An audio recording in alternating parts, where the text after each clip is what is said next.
لا حول ولا قوة الا باللہ العلی العظیم حسبنا اللہ ونعم الوکیل نعم المولا ونعم النصیر اعوذ باللہ من الشیطان الرجیم بسم اللہ الرحمن الرحیم الحمد للہ رب العالمین والعاقبۃ للمتقین والجنة للموحدين والنار للملحدين والصلاة والسلام على أشرف الأنبياء والمرسلين سيدنا ومولانا أبي القاسم محمد وعلى آله الطيبين الطاهرين المعصومين المظلومين لا سیما بقیت اللہ فی الارضین ارواحنا لتراب مقدمہ الفدا ولعنت اللہ علی اعدائہم اجمعین اما بعد فقد قال الامام الصادق علیہ السلام للعباس علیہ السلام السلام علیک ایہا العبد الصالح المطیع للہ ولرسولہ وَلِعَمِيرِ الْمُؤْمِنِينَ صلی والے محمد پر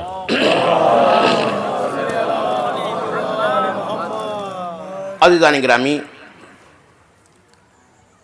ایک مرحوم کے سال ثواب کی یہ مجلس ہے، اور وہ بھی ماہ شعبان میں۔ اور ابھی ہم سے پہلے جن حضرات نے سلام پیش کیا،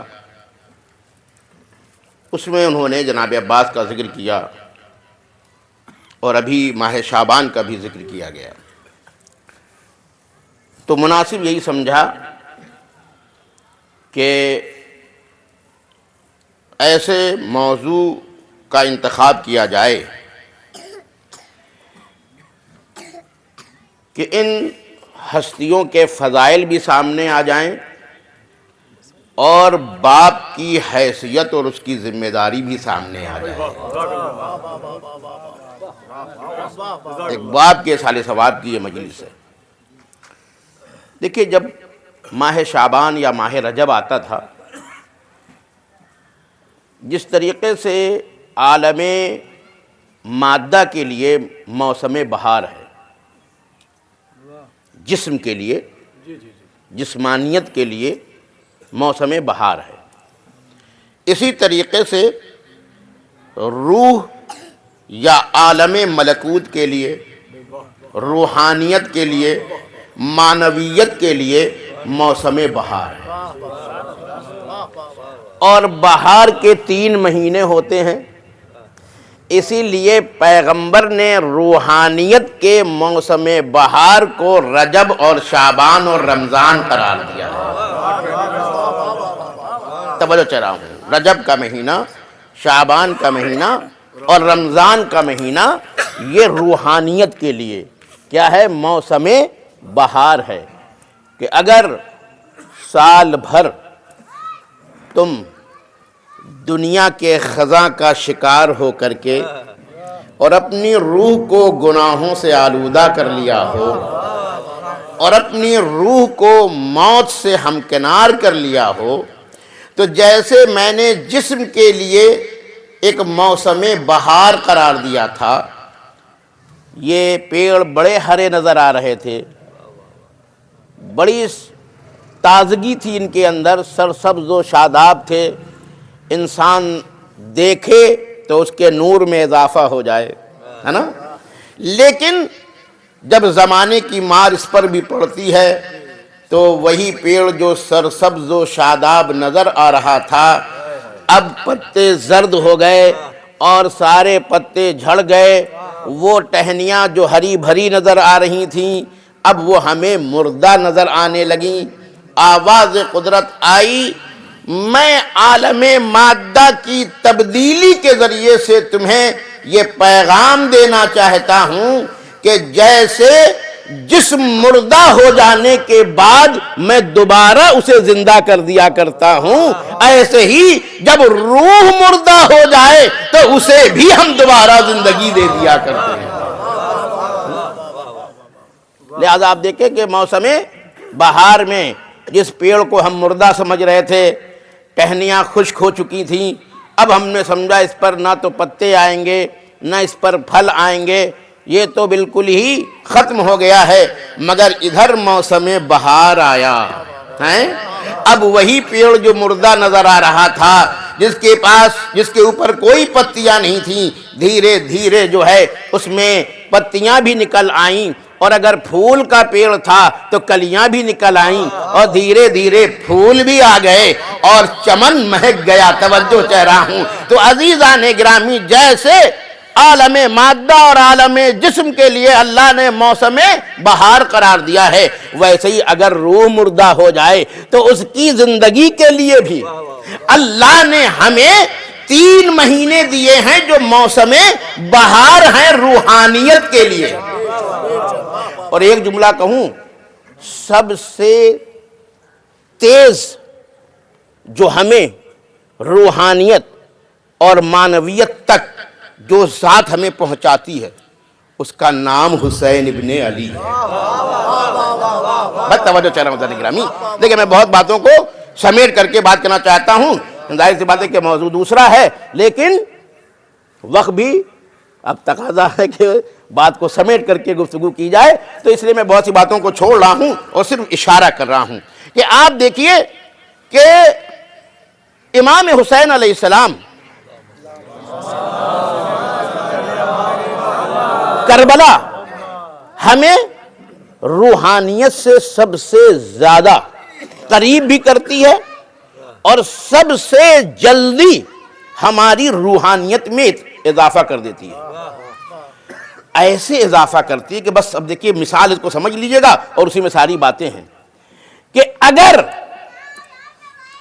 65 یا 63 برس کا خزاں زدہ حر،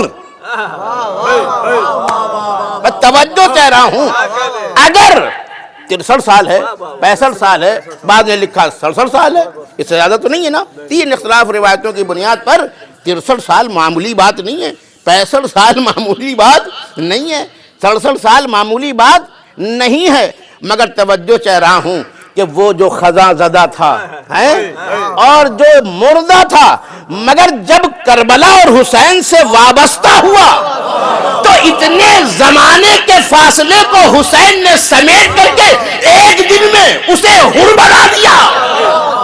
ارے جو زندگی کی آخری قدار پر قیامت تک کے لیے لعنت اللہ بن رہا تھا، حسین نے لمحے میں اسے قیامت تک کے لیے علیہ السلام بنا دیا۔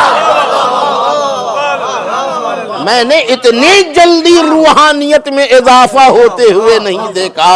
ایک صلوات بھیجئے محمد و آل محمد پر۔ توجہ چاہنے والے گرامی، ایک نتیجہ آپ کی خدمت میں دینا چاہتا ہوں، تو یہ ہے امام حسین علیہ السلام کہ جن کو اللہ نے بھیجا تھا کہ روحانیت میں اضافہ ہو، مردہ روحیں جو ہیں وہ زندہ ہو جائیں۔ توجہ چاہ رہا ہوں، اسی لیے ماہ رجب، ماہ شعبان اور ماہ رمضان یہ ہیں موسم بہار مگر روح کے لیے۔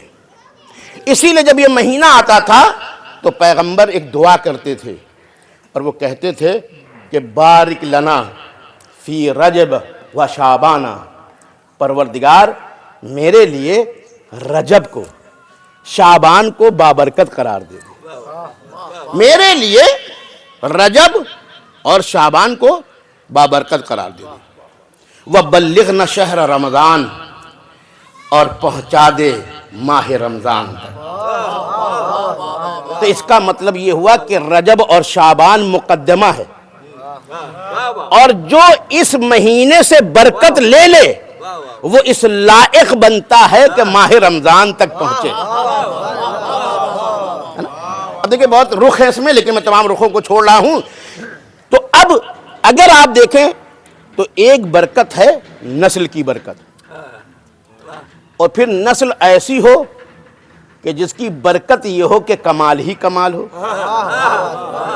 بھائی دیکھیں یہاں پر کوثر نیازی صاحب کی مجھے ایک بات بہت پسند آتی ہے. وہ کہنے کہ دنیا میں بڑی بڑی شخصیتیں گزری مگر آپ جا کے ہسٹری پڑھ لیجئے ان کی وراثت ایک نسل تک آگے نہ بڑھ سکی. کمال ایک نسل تک آگے نہیں بڑھ سکا. مگر زہرا و علی کو دیکھو. میں توجہ کہہ رہا ہوں, کہا کہ زہرا اور علی کو دیکھو کہ نسل در نسل کمال چلتا رہا, کہیں پر توقف نہیں ہے. اور عجیب بات ہے کہ انہوں نے ایک جملہ کہا کہ ہم اس کو تو کہتے ہی نہیں جو نسل امامت ہے. بھائی نسل امامت ہے نا کہ دیکھیں ایک کے بعد ایک امام, ایک کے بعد ایک امام, ایک کے بعد ایک امام. وہ اس زمانے میں کہتے ہیں, وہ زمانے میں امام خمینی زندہ تھے جب انہوں نے تقریر کی تھی, تو میں نے اس کو ایک کلپ سنی تھی میں نے کوثر نیازی صاحب کی. تو انہوں نے کہا کہ میں اس نسل کو نہیں کہتا جو امامت رکھتی ہے, بلکہ جو امام بھی نہیں تھے وہ بھی ایسے گزرے ہیں کہ اگر آج دیکھنا ہو تو خمینی کی شکل میں دیکھو, اور میں انہی کی بات کو بڑھاتا ہوں کہ اگر آج کی شکل میں دیکھو تو خامنہی کی شکل میں دیکھو. ایک صلوات بھیجئے محمد وآل محمد پر. توجہ سے رہا تو اس میں ہے ایک یہ کہ نسل کی برکت, ٹھیک ہے نا. اس لیے اللہ نے پیغمبر نے دعا مانگی تھی کہ رجب کو ہمارے لیے بابرکت قرار دے دے. خدا کی قسم آپ دیکھیں رجب میں کتنے اماموں کی ولادت ہے. شعبان کو ہمارے لیے بابرکت قرار دے دے, شعبان میں کتنے امام حسین کی ولادت, جناب عباس کی ولادت, امام زین العابدین کی ولادت, اور وقت کے آخری امام کی ولادت. بھائی ایک جملہ کہہ رہا ہوں, پیغمبر نے رجب اور شعبان اور رمضان کو بابرکت قرار دیا تو سلسلہ یہ رکھا اللہ نے کہ ہم برکت ایسی دیتے ہیں کہ پہلا امام بھی اسی مہینے میں دیں گے, آخری شعبان میں دیں گے, اور جو کریم ہے حسن اسے رمضان میں دیں گے. ایک صلوات بھیجئے محمد وآل محمد. تو جو برکت ہے نسل کی, اسی لیے ایک جملہ آپ کے حوالے کر رہا ہوں کہ جب ہم دعا مانگے, ہمارے یہاں بہت سے لوگ دعا مانگتے ہیں لیکن ہمیں دعا کا سلیقہ نہیں. مثلا کیا کہیں گے, اللہ ہمیں بیٹا دے دے. ارے وہ بیٹا شمر جیسا نکلا تو, آج کا ٹرمپ پیدا ہو گیا تو, سمجھ رہے نا. اس لیے آپ جائیے گا ائمہ کی دعا میں دیکھیے گا, انبیاء کی دعا میں دیکھیے گا, تو انہوں نے یہ نہیں کہا کہ ہمیں بیٹا دے دے. اس لیے جب دعا بھی کیجیے, حتیٰ کہ روزی, بعض لوگوں کی روزی وبال ہے ان کے لیے, اس لیے کہا جب بھی دعا مانگو تو اس میں جہت رکھو. تنہا یہ نہ کہو کہ اولاد دے دے, ایسی اولاد دے جو باعث برکت ہو. روزی نہ دو, ایسی روزی دو کہ جو باعث برکت ہو, ایسی عمر دو کہ جو عمر باعث برکت ہو. ورنہ شیطان کے پاس بھی عمر ہے. میں توجہ کہہ رہا ہوں, بھائی آپ کتنی لمبی مانگ لیں گے, آپ سے زیادہ شیطان کی عمر لمبی ہے, مگر یہ عمر بابرکت نہیں ہے. توجہ کہہ رہا ہوں, یہ عمر بابرکت نہیں ہے. اور اسی کے مقابل میں ایک عیسیٰ بھی زندہ ہیں, اسی کے مقابل میں آخری نمائندہ بھی زندہ ہے. بس فرق اتنا ہے کہ شیطان زندہ ہے مگر منحوس, عیسیٰ زندہ ہے مگر باعث برکت. اللہ نے, اور خود جناب عیسیٰ نے کہا کہ پروردگار نے مجھے مبارک قرار دیا, وَجَعَلَنِي مُبَارَكًا أَيْنَمَا كُنْتُ. اللہ نے مجھے مبارک قرار دیا ہے میں کہیں بھی رہوں. عجیب بات ہے, یعنی جناب عیسیٰ یہ میسج دے رہے ہیں کہ انسان کہیں بھی رہ سکتا ہے اور مبارک رہ سکتا ہے. اور اسی کے مقابل میں کچھ ایسے بھی ہیں کہ وہ کہیں بھی رہیں منحوس ہیں. کچھ ایسے ہیں کہ کہیں بھی رہیں منحوس ہیں، اور کچھ ایسے ہیں کہ وہ کہیں بھی رہیں بابرکت ہیں. ہمارے آپ جانتے ہیں کہ شہید اول جن کو ہم کہتے ہیں جیل میں ڈال دیا، یہ سوچ رہے تھے کہ جیل میں ڈال دیں گے ان کی برکت ختم ہو جائے گی. شیخ زکزاکی آج کے زمانے میں مثال ہے نا، عمر بابرکت، جس نے مذہب اہل بیت اختیار کیا، کم سے کم 2.5 کروڑ لوگوں کو شیعہ بنایا. 2.5 کروڑ لوگوں کو شیعہ بنایا. ان کو جیل میں ڈال دیا. ڈالا کہ نہیں ڈالا؟ سوچنے لگے کہ ان کو جیل میں ڈال دیں گے ان کے وجود کی برکت ختم ہو جائے گی. بات یہ کہ جو مبارک ہوتا ہے وہ جہاں بھی چلا جائے مبارک ہوتا ہے. تو جیسے وہ جیل کے باہر تھے اور ہدایت دے رہے تھے، جب جیل کے اندر چلے گئے پھر بھی لوگ ہدایت پاتے رہے، بلکہ جو متوجہ نہیں تھے وہ بھی اس کی طرف متوجہ ہو گئے. کہا یاد رکھو جو مبارک ہوتا ہے وہ کہیں بھی رہے مبارک رہتا ہے. ایک جملہ آپ کے حوالے کروں. جناب عیسیٰ نے کہا کہ میں کہیں بھی رہوں مبارک ہوں. اچھا، بعض الفاظ ایسے ہیں کہ وہ بولے بہت جاتے ہیں لیکن اس کا کانسیپٹ اتنا ہی کلیئر نہیں ہے. ہمارے ہاں کوئی نعمت ملی بھائی مبارک، عید آ گئی مبارک، اولاد ہوئی مبارک، تو دن بھر ہم نہ جانے کتنی مرتبہ یہ لفظ بولتے ہیں. رمضان آ گیا مبارک ہے، تو ہم یہ لفظ برابر بولتے بھی رہتے ہیں اور مبارکبادی دیتے بھی رہتے ہیں، مگر وہ وجود مبارک ہے کیا، کسے کہتے ہیں، یہ ہمیں پتہ نہیں ہے. مبارک کسے کہتے ہیں؟ یہی سوال چھٹے امام کے پاس مولا کا ایک چاہنے والا لے کر کے آیا. کہا کہ یبن رسول اللہ، اے رسول خدا کے فرزند، میں نے یہ آیت پڑھی ہے کہ جس میں جناب عیسیٰ کہتے ہیں کہ وَجَعَلَنِي مُبَارَكًا أَيْنَا مَا كُنْتُ، اللہ نے مجھے مبارک قرار دیا ہے میں کہیں بھی رہوں. توجہ چلا، میں کہیں بھی رہوں. اس کے معنی کیا ہے مبارک کے؟ تو یہ دیکھیے فرزند علی و زہرہ ہی ایسا جواب دے سکتا ہے کہ لفظ مبارک بھی ایک ہے اور جواب میں ایک ہی لفظ آئے مگر ساری برکتیں چھلک جائیں. آپ نے کہا کہ مبارک کے معنی ہے نفع. نفع کا مطلب یعنی جس سے زیادہ سے زیادہ فائدہ پہنچے اسے کیا کہتے ہیں؟ مبارک. کیا کہا امام نے؟ دیکھیے ہمارے پاس پیمانہ آ گیا، ہم کسی کے بارے میں فیصلہ نہ کریں، اپنے بارے میں فیصلہ کریں. ہم مبارک ہیں یا منحوس، کہیں جانے کی ضرورت نہیں ہے. دیکھو تمہاری ذات سے فائدہ پہنچ رہا ہے یا نقصان. اگر تمہاری ذات سے فائدہ پہنچ رہا ہے تو سمجھو مبارک ہو، اور اگر تمہاری ذات سے نقصان پہنچ رہا ہے تو سمجھ لو منحوس ہو.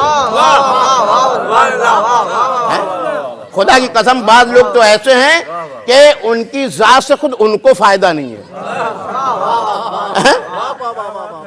بعض تو ایسے ہیں کہ ان کی ذات سے خود ان کو فائدہ نہیں ہے، تو قوم کو کیا فائدہ ہوگا، دین کو کیا فائدہ ہوگا، سوسائٹی کو کیا فائدہ ہوگا، گھر والوں کو کیا فائدہ ہوگا. تو بعض ہم نے کہا نا کہ مبارک ہیں وہ کہیں بھی رہیں، اور بعض منحوس ہیں وہ کہیں بھی رہیں. خادم حرمین بن جائیں مگر جو منحوس ہے وہ منحوس ہی رہے گا. توجہ چلا، جو منحوس ہے وہ منحوس ہی رہے گا، وہ کہیں بھی پہنچ جائے. شیطان اگر عالم ملکوت میں بھی پہنچ جائے، توجہ چل رہا ہوں، تو منحوس ہی رہے گا. تو کہیں بھی. اب ایک سوال آپ کے ذہن میں، بھئی جناب عیسیٰ جس وقت زندہ تھے، زمین پہ تھے، ابھی بھی زندہ ہیں، تو اس وقت ان کی برکت سمجھ میں آتی ہے. دوسروں کو فائدہ بہت پہنچتا تھا. جو لوگ ان کو عرش کرنے کے لیے بھیجے جاتے تھے وہ بھی جانتے تھے کہ جناب عیسیٰ کے اندر اتنا فائدہ ہے کہ وہی جو رات میں ان کو ڈھونڈتے تھے صبح راستے میں اپنے بچوں کو لیے کھڑے رہتے تھے کہ عیسیٰ ملے تو ہم دعا کروا دیں اسے شفا مل جائے. یہ جو جناب عیسیٰ نے کہا نا کہ میں کہیں بھی رہوں، تو بات ہے کہ وہ جگہ رہتے ہی نہیں تھے. آج اس بستی میں، کل اس بستی میں، کل اس بستی میں ہدایت دے رہے ہیں.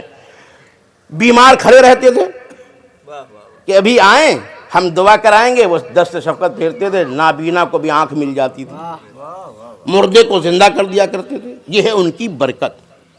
تو ٹھیک ہے، یہ تو سمجھ میں آتا کہ جس وقت زندہ تھے ان سے دوسروں کو بہت زیادہ فائدہ پہنچ رہا تھا، ہدایت کا بھی فائدہ پہنچ رہا تھا، اور مشکلات بھی دور ہو رہی تھیں، نعمات بھی ان کو مل رہی تھی جناب عیسیٰ کے وجود سے.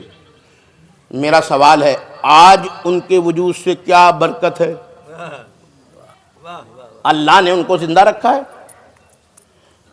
اور اللہ انہیں رزق دے رہا ہے، تو کوئی تو فائدہ ہونا چاہیے. آج وہ کہہ رہے میں کہیں بھی رہوں، تو زمین کا تو فائدہ مجھے سمجھ میں آ گیا، یہ عرش چہارم کا فائدہ کیسے سمجھ میں آئے؟ جناب عیسیٰ کہہ رہے میں کہیں بھی رہوں بابرکت ہوں. تو آج ان کے وجود کی برکت کیا ہے؟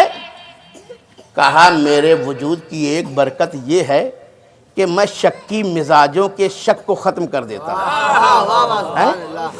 ہم نے کہا کہ پیغمبر کا آخری وارث زندہ ہے، تو 50 سوال کھڑے کر دیے کیسے زندہ ہیں؟ توجہ دے رہا ہوں. ہم نے جب یہ کہا کہ پیغمبر کا آخری جانشین زندہ ہے، تو اب شکی مزاج شک کرنے لگے کہ کیسے اتنے سالوں سے زندہ ہے؟ عرش چہارم سے عیسیٰ آواز دیں گے کہ جیسے میں زندہ ہوں.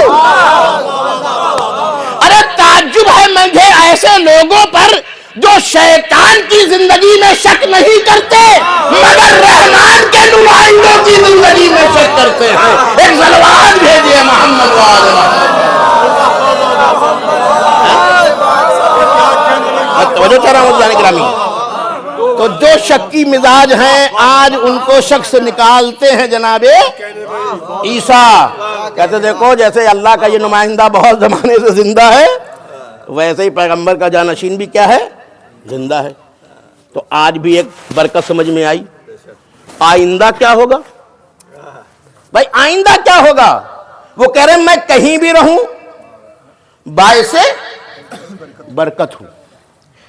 اچھا اب ایک بات ہو کر دیکھیے، شعبان ہے نا، کیونکہ ان کی بھی مناسبت ہے، امام زمانہ کی بھی مناسبت ہے نا، تو دیکھیے سمیٹ کے میں، اور عجیب تعلق ہے امام حسین سے امام زمانہ کا. جس مہینے میں امام حسین پیدا ہوئے اسی مہینے میں امام زمانہ پیدا ہوئے. اور کس نسل سے ہوں گے؟ امام حسین کی نسل سے ہوں گے. بڑا گہرا تعلق ہے نا، بڑا گہرا تعلق ہے امام حسین کا امام زمانہ سے. اب دیکھیے، اچھا میں آپ سے پوچھ رہا ہوں، اس سے پہلے بھی علماء اسلام کی کتابوں میں امام مہدی کا ذکر تھا یا نہیں تھا؟ تھا ہے نا، لیکن اس کو بیان نہیں کرتے تھے، بلکہ الٹا ہم پر اعتراض کرتے تھے. ہوتا تھا نہیں ہوتا تھا بھئی؟ عالم اسلام میں یہ حدیثیں پہلے سے تھیں، اور عجیب بات ہے کہ ان کا عنوان بھی امام ہی ہے. امام مہدی، انہوں نے بھی یہی لکھا، ان کی بھی کتابوں میں یہی لکھا ہے کہ امام مہدی. تو اس سے پہلے تو بیان نہیں کرتے تھے، بلکہ ہم کہتے تھے امام مہدی کا ذکر کرتے تو ہم پر شک کرتے تھے کیسے زندہ ہیں، کیسے غائب ہیں، یہ ہے وہ ہے. تو جو کل تک اعتراض کرتے تھے وہ آج خود بیان کر رہے ہیں. بھائی سوال دیکھیں، ایک سوال ہے اس کا میں جواب دینا چاہ رہا ہوں نا. ہمارے یہاں بہت سے لوگ اسی فلسطین کے مسئلے کو لے کر کے جو جذباتی ہیں، جن کو حقائق پتہ نہیں ہے، کہ ارے بھائی فلسطینیوں کا مسلک ہمارا نہیں ہے، کیوں ایران ساتھ دے رہا ہے، کیوں حزب اللہ ساتھ دے رہا ہے، کیوں یمن ساتھ دے رہا ہے نا. پہلی بات تو ایک جملہ میں کہہ دوں، باپ کے سالے ثواب کی مجلس ہے. آیت اللہ خامنائی نے اگر فلسطین کی حمایت کی ہے تو انہوں نے اپنے باپ کی وصیت پر عمل کیا. میں توجہ کر رہا ہوں, کسی کے باپ نے یہ وصیت نہیں کی کہ ظالم کے خلاف رہنا, مظلوم کے ساتھ رہنا. یہ صرف علی ابن ابی طالب ہے کہ جب اس دنیا سے جانے لگے تو امام حسن امام حسین سے کہا کونا للظالم خصبا وللمظلوم عونا, یعنی مظلوم کے مددگار رہنا, ظالم کے خلاف رہنا. یہ آیت اللہ خامنائی نے اپنے باپ کی وصیت پر عمل کیا کہ دیکھو آج تک ہم ظالم کے خلاف ہیں, مظلوم کے ساتھ. ایک صلوات بھیجئے محمد وآلہ وسلم. بہت اہم بات میں کہہ رہا ہوں خدا کی قسم.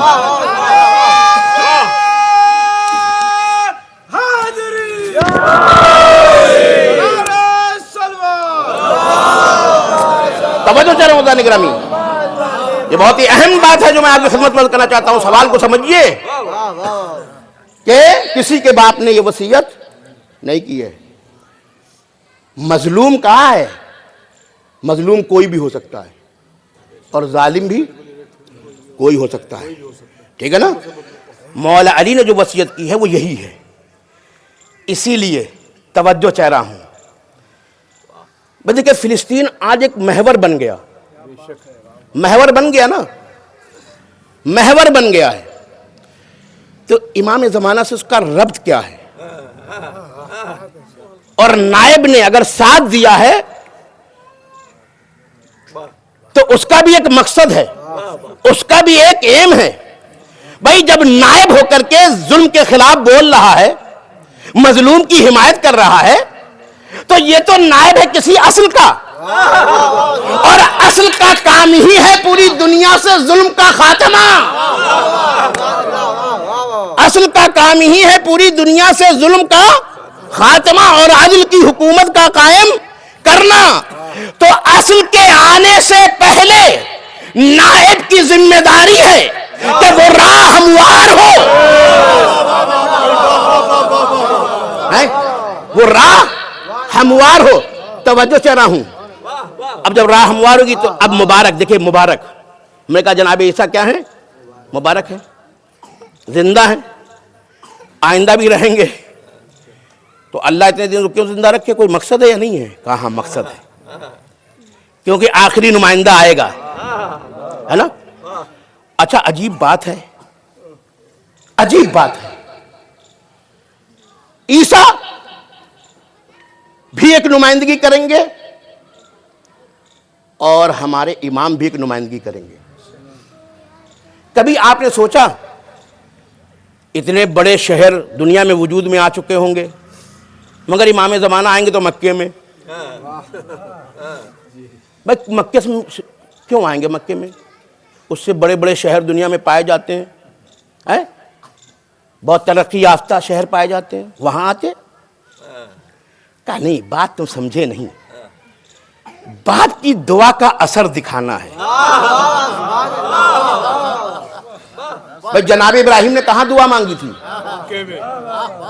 جناب ابراہیم نے ذریت کے لیے جب امامت کی دعا مانگی تو کہاں مانگی تھی؟ مکے میں مانگی تھی نا, مکے میں مانگی تھی نا. اسی لیے جب امام اول کو بھیجا تو مکے میں. سمجھ میں آیا؟ ابراہیم نے دعا مانگی تھی نا کہ میری ذریت کو امامت ملے گا, کہاں ملے گی. تو جہاں جناب ابراہیم نے امامت کی دعا مانگی, اسی لیے جملہ کہہ رہا ہوں, کبھی جائیے گا, 13 رجب بھی گزر گئی, ایک جملہ میں آج شہزادی جناب فاطمہ بنت اسد کے حوالے سے بیان کروں. خدا کی قسم یہ جملہ میں نے پڑھا نا تو میں خود بہت دیر تک نہیں سمجھ پایا, لیکن جب آدمی تلاش کرتا ہے تو ادھر سے بھی کچھ مدد ہو جاتی ہے نا. تو میں نے جب جناب فاطمہ بنت اسد آئی ہیں کعبے کے سامنے تو انہوں نے مناجات کی پروردگار سے ولادت کے وقت جب آئی ہیں کعبے کے پاس, تو انہوں نے جہاں توحید کی گواہی دی ہے وغیرہ وغیرہ, تو اس میں ایک جملہ ہے, وہ جملہ بڑا پیارا ہے خدا کی قسم. کہا پروردگار میں اپنے جد ابراہیم کی تصدیق کرتی ہوں. بھائی عجیب جملہ ہے، میں اپنے جد ابراہیم کی تصدیق کر، کیونکہ جناب فاطمہ بنت اسد بھی ہاشمی ہے اور جناب ابو طالب بھی کیا ہے؟ ہاشمی ہے. تو جناب ابو طالب بھی ابراہیم کی نسل سے ہیں، جناب فاطمہ بنت اسد بھی جناب ابراہیم کی نسل سے ہیں. توجہ چلا ہوں، کیا کہا پروردگار میں اپنے جد ابراہیم کی تصدیق کرتی ہوں. بہت دیر تک میری سمجھ میں نہیں آیا کہ فاطمہ بنت اسد آپ کی چیز کی تصدیق کر رہی ہیں. تب بہت دیر کے بعد مجھے یہ سمجھ میں آیا کہ ارے جناب ابراہیم ہی نے تو مکے میں امامت کی دعا مانگی تھی. بھائی امامت کی دعا مانگی تھی، اب یہ کوکھ میں امام کو لے کے آئی ہے. کہا یاد رکھو، لوگ تو ہو سکتا ہے شکی مزاج پیدا ہونے کے بعد بھی تصدیق نہ کر سکے، مگر اگر میرے جد ابراہیم کی دعا قبول نہ ہوتی تو پھر میں کس امام کو اپنی آغوش میں لائی ہوں؟ میں کعبے کے سامنے آئی نہیں ہوں، اپنے جد کی عملی تصدیق کر رہی ہوں. لیکن صلوات بھیجئے محمد وآل محمد پر. میں اپنے جد کی عملی تصدیق کر رہی ہوں کہ اگر امامت نسل ابراہیم میں نہیں تھی تو میں کس کو لے کے آئی ہوں، ہے نا؟ تو یہ توجہ چلا ہوں. تو اب تصدیق امامت مکے ہی سے ہوگی، کعبے کے پاس ہی سے ہوگی. اسی لیے ایک باپ نے یہاں دعا مانگی. اچھا میں اپنے جوانوں سے کہہ رہا ہوں، باپ کے سال ثواب کی مجلس ہے، آپ باپ کو معمولی نہ سمجھیے. اس کی دعا میں اتنا اثر ہے کہ اگر وہ چاہے تو قیامت تک کی نسل کو دلا جائے. جناب ابراہیم نے کب دعا مانگی تھی؟ اور آج امام زمانہ اگر امام ہے تو کس کی دعا کا اثر ہے؟ ایک باپ کی دعا کا اثر ہے. سمجھ میں آگیا نا؟ بھئی عجیب بات ہے، میں بہت ہی اہم بات کہنے جا رہا ہوں. اچھا اب جناب عیسیٰ، بھئی جب ان کو اتارنا تھا، ساتھ دینے ہی کے لیے اتارنا تھا، تو مکہ ہی میں اتار دیتے ساتھ ہی میں. کہا نہیں، ان کو بیت المقدس میں اتاروں گا. بات کیا ہے؟ ماجرا کیا ہے؟ کہا بات یہ ہے کہ جو دعا مانگی گئی ہے، جہاں مانگی گئی ہے، اس کے نتیجے کو وہیں اتاروں گا. دامن وقت میں گنجائش نہیں، میں بالکل وہ آیت نہیں پڑھوں گا. جناب مریم کی ماں نے، توجہ چاہ رہا ہوں، ایک نظر مانی تھی. جناب مریم کی ماں نے ایک نظر مانی تھی. میں نے کہا کہ آیت نہیں پڑھوں گا، ترجمہ نہیں کروں گا، صرف اشارہ کروں تاکہ بات زیادہ سے زیادہ آپ کی خدمت میں کہہ جاؤں. تو ماں نے ایک نظر مانی تھی کہ اگر ایک اولاد مجھے تو دے گا تو میں تیری بیت المقدس کی خدمت کے لیے اس کو نظر مانی. توجہ کتنی پاکیزہ نظر ہے نا؟ مگر ماں کے ذہن میں بیٹا ہے اور وعدہ کیا گیا تھا. بھائی دیکھیے وعدہ کیا گیا تھا لیکن ضروری تو نہیں ہے، کبھی کبھی وعدے کے لیے بھی وسیلہ چاہیے. اللہ نے عمران سے وعدہ کیا تھا کہ وہ ایک منجی بھیجنے والا ہے، ایک نمائندہ بھیجنے والا ہے جو تمہاری نسل سے ہوگا. تو اسی لیے عمران کی زوجہ کے ذہن میں یہ ہے کہ وعدہ تو کیا گیا ہے، تو اب وہ اسی کی منت مان رہی ہیں. مگر جب بچہ پیدا ہوا تو وہ بیٹا نہیں تھا، بیٹی تھی، ہے نا؟ عجیب بات ہے، بیٹا نہیں تھا، بیٹی تھی. اب یہ اندر سے مایوس ہوئی کہ پروردگار اب یہ کیسے بیت المقدس کی خدمت کرے گی؟ یہ تو لڑکی ہے، بیت المقدس کی خدمت لڑکے کرتے تھے. آواز قدرت آئی کہ جب ماں باپ کی نیت پاکیزہ ہوتی ہے تو اگر اب تک ایسا نہ ہوا ہو تو مگر اب ایسا ہوگا. اسی لیے مریم سے پہلے کوئی بھی لیڈی بیت المقدس کی خدمت کے لیے نہیں لی گئی، ہے نا؟ مگر ماں کی نیت اتنی پاکیزہ تھی کہ اللہ نے اپنی سنت کو تبدیل کروا دیا. البتہ یہ اللہ کی سنت تھی، یا ہو سکتا ہے کہ جناب موسیٰ کے دین تحریف میں ایسا ہو گیا ہو، یہ بھی ہو سکتا ہے نا. تو بہرحال مگر اللہ نے وعدہ کیا. ذہن میں یہ تھا کہ یہ لڑکی ہے اور لڑکی لڑکے جیسی نہیں ہوتی، تو قرآن میں دلاسا دیا، کہا کہ لڑکے لڑکی جیسے نہیں ہوتے. اللہ نے جواب دیا، الٹا جواب دیا. ان کے ذہن میں کیا آیا کہ لڑکی پیدا ہوئی ہے، لڑکی لڑکے جیسی نہیں ہوتی. اللہ نے جواب دیا کہ لڑکے لڑکی جیسے نہیں ہوتے. خدا کی قسم اگر سمجھنا ہو تو فاطمہ سے سمجھو. خدا نے پیغمبر کو بیٹی دی، کوئی بیٹا فاطمہ کے مقابل میں آ نہیں سکتا، اور مریم کے بھی مقابل میں کوئی بیٹا نہیں آ سکتا. تو دیکھیں اللہ واسطے کے ذریعے سے، پس عیسیٰ کو آنا تھا مگر وہ مریم جیسی آغوش میں آئی. تو وہاں پر جناب عمران کی زوجہ نے یعنی جناب مریم کی ماں نے ذریت کے لیے دعا مانگی. بھائی عجیب بات کہہ رہا ہوں، جناب مریم کی ماں نے جناب مریم کی ذریت کے لیے دعا مانگی. اس کے لیے دعا مانگی مریم کی ذریت کے لیے. بھئی اللہ عادل ہے، یہ تو نہیں ہو سکتا کہ باپ مانگے تو سلسلہ چلتا رہے، ماں مانگے تو پوری نہ ہو. اب سمجھ میں آیا کہ مریم کی ماں نے مریم کی ذریت کے لیے دعا مانگی. جناب عیسیٰ پیدا ہوئے مگر شادی نہیں کی. بس توجہ چاہ رہا ہوں، شادی نہیں کی تو نسل آگے نہیں بڑھی. میں جواب دے رہا ہوں کہ اللہ نے کیوں زندہ رکھا.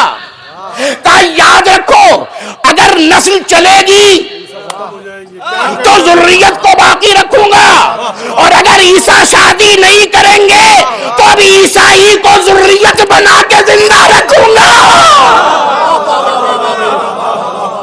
میں توجہ کہہ رہا ہوں. تو امام زمانہ باپ کی دعا کا اثر، عیسیٰ ماں کی دعا کا اثر. باپ نے مکے میں دعا کی، ماں نے بیت المقدس میں دعا کی. کہا یاد رکھو ہم ماں باپ کا اتنا احترام کرتے ہیں، جو جہاں دعا کرے گا اس کے نتیجے کو وہی اتاروں گا. لیکن صلوات بھیجئے محمد و آل محمد.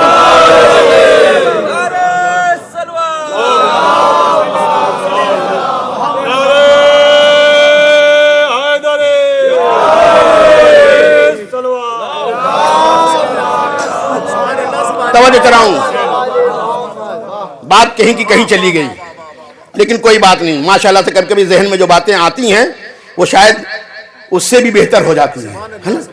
توجہ چلاؤں. دیکھیں باپ کے سال ثواب کی مجلس ہے تو اب ایک جملہ آپ کے حوالے کر دیا. ہم عدل کے قائل ہیں، تو باپ نے جہاں دعا مانگی اس دعا کے اثر کو وہاں بھیجوں گا. ماں نے جہاں دعا مانگی اس کی دعاؤں کا اثر وہاں اتاروں گا. اس لیے امام زمانہ مکے میں آئیں گے، عیسیٰ بیت المقدس میں آئیں گے. اب سن لیجئے ہمارا عقیدہ یہ نہیں ہے، طاقت والا عقیدہ نہیں ہے، ہم پیغام والے ہیں. توجہ چاہ رہا ہوں، ہم پیغام والے ہیں. اگر زبردستی کسی کو ہدایت دینی ہوتی نا تو ذوالفقار کم نہ تھی. میں توجہ چاہ رہا ہوں، عجیب بات کہنے جا رہا ہوں. سمجھیے کہ ہمارے دین کو، ہمارا دین طاقت کی بات نہیں کرتا ہے، ہم پیغام کی بات کرتے ہیں، ہے نا. اور اگر پیغام ڈال دیا ذہن میں نا، امام خمینی سے پوچھتے تھے شاہ کے پاس لشکر ہے، اسلحے ہیں، یہ ہے وہ ہے، کیا کریں گے آپ؟ نائب کہتا تھا کہ ہماری فوج ماں کی آغوش میں. مطلب کیا تھا؟ ماں کی آغوش میں اگر میں نے اپنا میسج پہنچا دیا اور ماں نے اس کی صحیح تربیت کر دی تو اسلحہ تو پکڑائے گا مگر ذہن میرا ہو جائے گا. یہی تو ہوا نا، یہی تو ہوا نا. بھئی امام خمینی آئے تو کیا ان کے پاس اسلحہ تھا؟ شاہ کی فوج تھی اور سلامی دے رہی تھی امام خمینی کو. تو اسلحہ تم نے پکڑایا، مگر جب ذہن کیپچر ہو جائے تو پھر اسلحے کام نہیں آتے. ہم طاقت والے نہیں ہیں، ہم میسج والے ہیں. پیغام میں سب سے بڑی طاقت ہے نا. تو جب نائب بغیر اسلحے کے، نائب بغیر اسلحے کے، بغیر طاقت کے کیا کر رہا ہے؟ اپنے پیغام کی طاقت سے، پیغام کی طاقت سے. ورنہ آج بھی دیکھ لو، طاقت کے توازن کے اعتبار سے بات کرو تو طاقت تو ادھر ہے، مادی طاقت اگر دیکھنا چاہو تو، مگر پیغام کی طاقت ادھر ہے نا. ذہن مڑے ہوئے ہیں لوگوں کے، مڑے ہیں کہ نہیں مڑے ہیں؟ ذہن مڑے ہوئے ہیں لوگوں کے. خدا کی قسم نماز کی طاقت دکھائی کہ جب مادی طاقت نے اپنے طاقت کے سہارے ڈر اور خوف کا ماحول پیدا کیا تو نائب نے کہا ایک نماز جمعہ پڑھاؤں گا. خدا کی قسم اس نماز کی طاقت دیکھو کہ جو اپنے تھے وہ بھی وہ نماز دیکھ رہے تھے، جو پرائے تھے وہ بھی وہ نماز دیکھ رہے تھے. ایک صلوات دے دیے محمد و آل محمد پر. جو پرائے تھے وہ بھی اس نماز کو دیکھا، سب بیٹھے ہوئے تھے. کیا ہوگا کیا ہوگا؟ توجہ چاہ رہا ہوں. تو جب نائب ایسا ہے، توجہ چاہ رہا ہوں، جب نائب ایسا ہے تو اب ایک جملہ آپ کے حوالے کر رہا ہوں، ایک جملہ آپ کے حوالے کر رہا ہوں اور بہت ہی تاریخی جواب بھی دے رہا ہوں. تو باپ کی دعا کا اثر مکے میں، ماں کی دعا کا اثر کہاں؟ بیت المقدس میں، ہے نا. بیت المقدس میں رسول نے انبیاء کی امامت کی معراج پر جاتے ہوئے. سمجھ گیا کیا رشتہ ہے؟ خود سے ہمارا کیا رشتہ ہے؟ اب یہ رشتہ تو بعض نادانوں کو سمجھ میں نہیں آتا کہ مرجع فلسطین کے خلاف وہ ساتھ اتنا کیوں دے رہا ہے. اور عجیب بات ہے، خامنائی صاحب نے ایک جملہ کہا ہے، کہا کہ خود سے ظہور کی بو آتی ہے. سمجھیے، دیکھیں یہ ایک جملہ نہیں ہے، یہ تاریخ کو سمیٹا ہے ایک لفظ میں. کیا کہا؟ خود سے ظہور کی بو آتی ہے. میں نے کہا کہ اس سے پہلے علماء اسلام کی کتابوں میں امام مہدی کی حدیثیں تھیں مگر بیان نہیں ہوتی تھیں. مگر جب سے فلسطین محور بنا اور قدس محور بنا، اور یہ کسی اور نے نہیں بنایا، امام خمینی نے یوم قدس منا کے اس کو محور بنایا، ذہنوں کو قدس کی طرف متوجہ کیا، ذہنوں کو قدس کی طرف متوجہ کیا. اب جب ذہن قدس کی طرف متوجہ ہوا تو وہ حدیثیں بھی سامنے آئی کہ عیسیٰ وہی اتریں گے، وہی امامت کریں گے. بھئی جناب عیسیٰ کس کے پیچھے نماز پڑھیں گے؟ یہ ان کے یہاں بھی روایت ہے، امام مہدی کے پیچھے جناب عیسیٰ نماز پڑھیں گے. اور کہاں پڑھیں گے؟ اس میں پڑھیں گے. کیوں پڑھیں گے؟ بھائی میں سمجھتا ہوں خدا کی قسم کیا تاریخی جواب ہے. اس لیے کہ عیسیٰ وہ نبی ہے جو ان کے جد کے پیچھے انبیاء کی صف میں کھڑے ہو کر کے نماز پڑھ چکا ہے. انبیاء کی صف میں جب جناب رسول خدا نے معراج پر جاتے وقت، انبیاء کی اطلاع مسلمان مانتے ہیں کہ پیغمبر نے تمام انبیاء کی امامت کی، تو جناب عیسیٰ تھے یا نہیں تھے؟ تھے. خدا کی قسم میں یہ سمجھتا ہوں کہ عیسیٰ ہے معصوم، اور عیسیٰ امام مہدی کے پیچھے نماز پڑھیں گے. بتانا کیا ہے کہ معصوم اگر کسی کے پیچھے نماز پڑھے تو وہ معصوم ہوتا ہے نا. اچھا، عالم اسلام میں بھی یہ بات آئی. ان کی ایک دلیل یہ بھی ہے، دیکھو توجہ چلاؤں، ایک دلیل عالم اسلام کی یہ ہے کہ فلاں صاحب جو خلیفہ ہیں وہ اس لیے ہوئے. یہ دلیلیں بعد میں تراشی گئیں. کہا کہ جب حضور بیمار تھے تو فلاں صاحب نے نماز پڑھائی تھی. پہلی بات تو یہ ہے کہ صرف بہتوں نے پڑھا دی، جو اگر روایتوں کو دیکھیں تو انہوں نے نہیں پڑھائی. سوال یہ بھی ہے، دیکھیں جواب نہیں دوں گا، خود سے پڑھائی یا حکم رسول سے پڑھائی؟ بس توجہ چاہ رہا ہوں، مگر توجہ چاہ رہا ہوں میں. اب یہ ٹاپک ہے پورا، ایک دلیل ہے اس کے اوپر میں دینا چاہتا ہوں لیکن نہیں دوں گا. مگر میں نے کہا عالم اسلام میں ایک خلافت کے لیے نماز کو دلیل بنایا تو بس توجہ چاہ رہا ہوں، نماز کو دلیل بنایا تو. مگر سوال یہ ہے کہ نماز بھی دلیل بن سکتی ہے، مگر تب بنے گی جب پڑھنے والا معصوم ہو پیچھے. یہی وجہ ہے کہا عیسیٰ یہ ہے برکت، میں نے ان کے جد کے پیچھے نماز پڑھی تھی یہاں، اور اب اس کا وارث آئے گا، نماز کا وقت آئے گا، اخلاق محمدی کا وارث عیسیٰ سے کہے گا آگے بڑھیے. عیسیٰ جواب دیں گے میں مقتدا بنا کے نہیں بھیجا گیا، مقتدی بنا کے بھیجا گیا. عیسیٰ نماز پڑھ کے بتائیں گے یہ نسل اہلیت رکھتی ہے رسول کی نماز کی. ایک صلوات بھیجیے محمد وآلہ محمد. بہت ہی اہم نقطے کو میں نے آپ کی خدمت میں بیان کیا، خدا کی قسم. تو اب ادھر تو لوگ ملے رہے اور فقیہ قدس کی حمایت کرتا رہا، فلسطین کی حمایت کر رہا تھا. حمایت نہیں، اس کو مرکز بناتا رہا. اتنا مرکز بنایا کہ دوسرے بھی مجبور ہو گئے قدس کی فضیلت بیان کرنے پر. میں نے کہا اس سے پہلے بھی امام مہدی کی روایت تھی مگر بیان نہیں کرتے تھے، مگر جب سے قدس اور فلسطین ہائی لائٹ ہوا اب جائیے یوٹیوب پہ بڑے بڑے علماء بیان کریں ارے امام مہدی آئیں گے، جناب عیسیٰ ان کے پیچھے نماز پڑھیں گے. اے جوتے کھانے والے مسلمانوں گھبراؤ نہیں.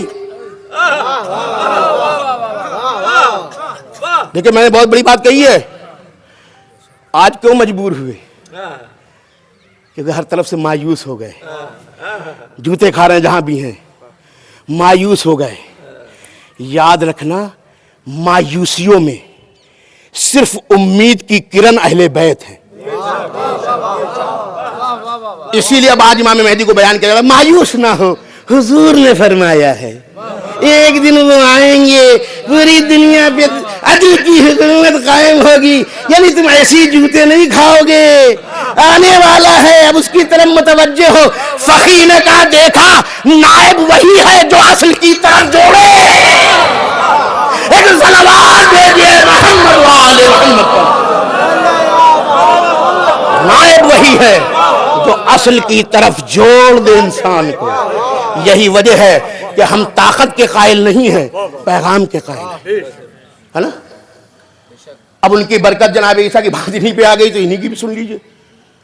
ہم یہ قائل نہیں کہ امام زمان آئیں گے تو بہت ہی طاقت کا استعمال کریں گے. میں نے کہا نا کہ اگر طاقت کا استعمال کرنا ہوتا تو مولا علی کی ذوالفقار کم نہیں تھی. بھئی عیسیٰ کو کیوں زندہ رکھا تھا؟ آج بھی عیسائیوں کی تعداد زیادہ ہے، آج بھی عیسائیوں کے ملک زیادہ ہیں، ہے نا. اور وہ بھی انتظار کر رہے ہیں کہ عیسیٰ آئیں گے. بھائی عیسائی بھی مانتے ہیں، ان کو ہم یہ بتاتے ہیں کہ ہم تمہارے ساتھ ہیں، ہم بھی مانتے ہیں عیسیٰ آئیں گے. بس فرق اتنا ہے کہ مقتدا بن کے نہیں آئیں گے، مقتدی بن کے آئیں گے، ہے نا. تو وہ بھی انتظار کر رہے ہیں جناب عیسیٰ کا، اور یہ بھی ہم بھی انتظار کر رہے ہیں جناب عیسیٰ کا. توجہ چلا ہوں، پیغام ہے ہمارے یہاں. کیوں جناب عیسیٰ کو اللہ نے زندہ رکھا؟ کہا بیت المقدس میں اتاروں گا. عیسائی ان کا انتظار کر رہے ہیں، وہ پوری دنیا کو خطاب کریں گے. وہاں بیت المقدس آنے کے بعد پوری دنیا کو خطاب کریں گے. پوری دنیا کو تو خطاب کریں گے، اور خاص طور سے اپنے عیسائیوں کو جو ان کو مان رہے ہیں. کہتے ہیں بھائی تم میرا انتظار کر رہے تھے نا، یہ تو نا تم میرا انتظار کر رہے تھے، لیکن میں کسی اور کا انتظار کر رہا تھا. اب بتاؤ انتظار بدعت ہے یا سنت؟ انتظار بدعت ہے یا سنت؟ تم میرا انتظار کر رہے تھے اور میں کسی اور کا انتظار کر رہا تھا. اب وہ آ گیا، مجھے اللہ نے بھیج دیا. پوری دنیا کو وہ امام مہدی کی کیا کریں گے؟ دعوت دیں گے. روایت میں ہے کہ اکثریت عیسائیوں کی